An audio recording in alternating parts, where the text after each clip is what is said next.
आप हमारे चैनल तेवर न्यूज़ पर नए हैं और हमारे चैनल को पहली बार देख रहे हैं तो जल्दी से इसे सब्सक्राइब करें और हमें शुक्रिया का मौका दें। जो चुनाव आयोग ने 5 राज्यों में चुनाव के डेट की घोषणा की है, जिसमें मध्य प्रदेश, राजस्थान, छत्तीसगढ़, तेलंगाना और मिजोरम है। तो 2 राज्यों को अगर देखा जाए तो मिजोरम में वहां की क्षेत्रीय पार्टी बहुत मजबूत स्थिति में है।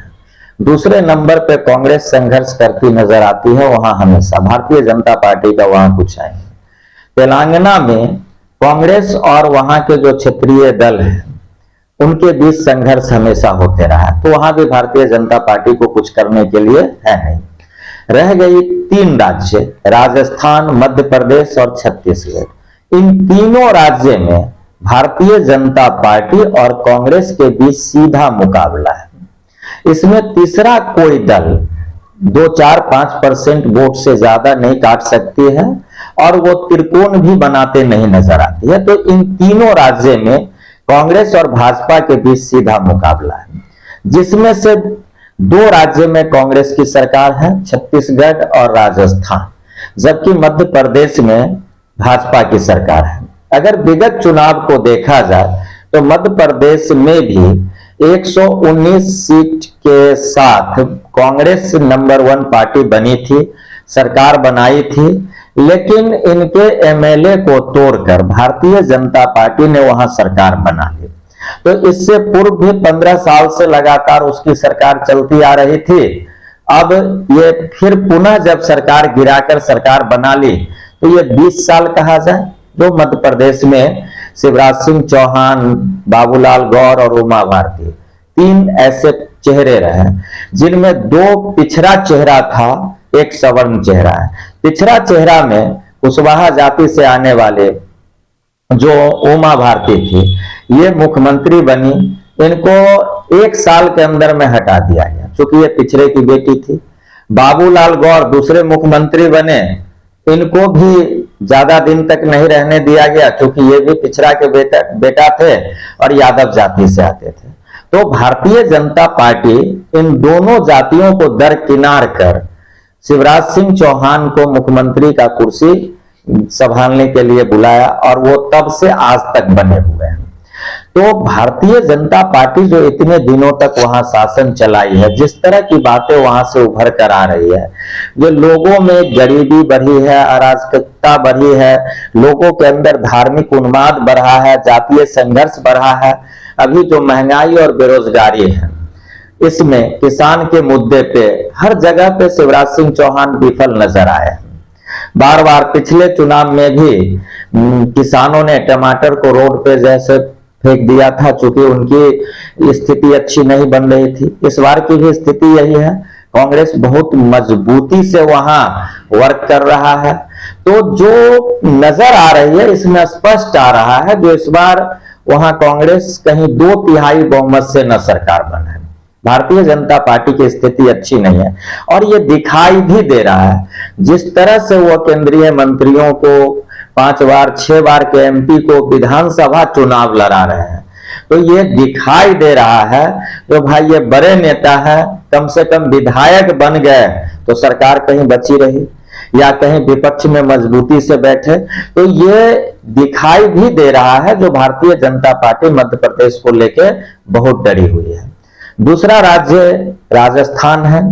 राजस्थान में भी अब ये पूर्व मुख्यमंत्री वसुंधरा राजे सिंधिया पे दांव खेलना नहीं चाह रही है और डायरेक्ट राजस्थान का चुनाव अशोक गहलोत वर्सेस नरेंद्र मोदी बनते दिखाई दे रहा है।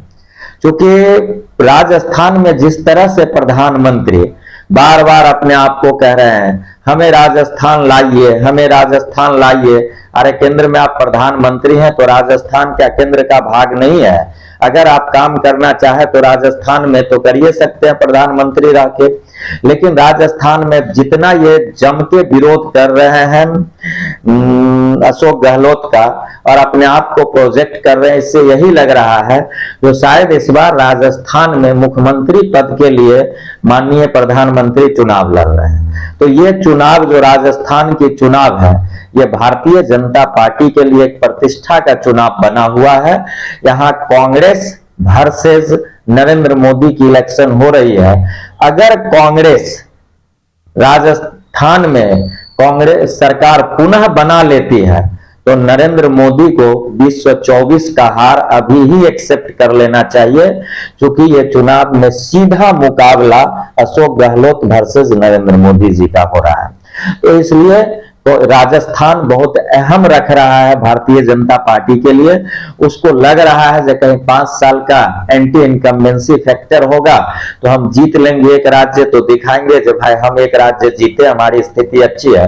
लेकिन हमें इसका उल्टा असर पड़ते नजर आ रहा है, क्योंकि राहुल गांधी बार बार कह रहे हैं कि जिस स्टेट में हमारी सरकार बनेगी वहां हम जातिगत जनगणना कराएंगे। तो जो जाति पिछड़ी हुई है, जो जाति दलित है, जिनको आज तक न सरकारी नौकरी में अधिकार दिया गया है, न शैक्षणिक संस्थानों में उनको कोई यानी आरक्षण दी गई है, और राजनीति में बहुत पिछड़े हुए हैं। अगर ऐसे लोगों को राहुल गांधी के बातों पे विश्वास हुआ, जो हमारा जातिगत अगर जनगणना हो जाता है तो समान भागीदारी मिलेगी सरकारी नौकरी में, शैक्षणिक संस्थानों में, तो हमारा जाति विकास कर सकता है। तो राजस्थान में पुनः कांग्रेस सत्ता में आ सकती है और इसका जो है खामियाजा नरेंद्र मोदी जी को 2024 में भुगतना पड़ेगा। छत्तीसगढ़ के सरकार की जो रिपोर्ट है, जो अभी तक कांग्रेस की सरकार 5 सालों में जितने अच्छे कार्य किए हैं उससे कहीं नहीं ये नजर आ रहा है जो भारतीय जनता पार्टी छत्तीसगढ़ में कुछ करेगी। उनके करने के लिए कुछ नहीं है। तो मेरे समझ से तीनों राज्य में कांग्रेस पुनः सत्ता में आ रही है। मध्य प्रदेश तो एकदम फाइनली आ रही है। राजस्थान और छत्तीसगढ़ में भी बीजेपी संघर्ष करते नजर आ रही है। इसलिए इन दोनों राज्य में भी कांग्रेस की वापसी तय मानी जा रही है। तो ये तीनों राज्य में कांग्रेस पुनः सरकार बनाएगी और इंडिया गठबंधन फिलहाल एकजुट है। इसलिए जो भी 2-4% वोट बीएसपी या एसपी जाके चुनाव लड़के काट लेती थी राजस्थान और छत्तीसगढ़ में या फिर मध्य प्रदेश में, अगर इंडिया गठबंधन साथ चुनाव लड़ रही है तो एसपी के चुनाव न लड़ने से कम 3% वोट का इजाफा होगा कांग्रेस को, जो बीजेपी के लिए बहुत ही नुकसानदायक होगा। तो इस बार तीनों राज्य में कांग्रेस सरकार में आ रही है और अन्य 2 राज्यों में कांग्रेस और वहां के क्षेत्रीय दल के बीच सीधा मुकाबला है। तो अगर कांग्रेस पे लोग भरोसा दिखाते हैं आगामी 24 में इनको लाना है तो कांग्रेस वहां भी अच्छा कर सकती है।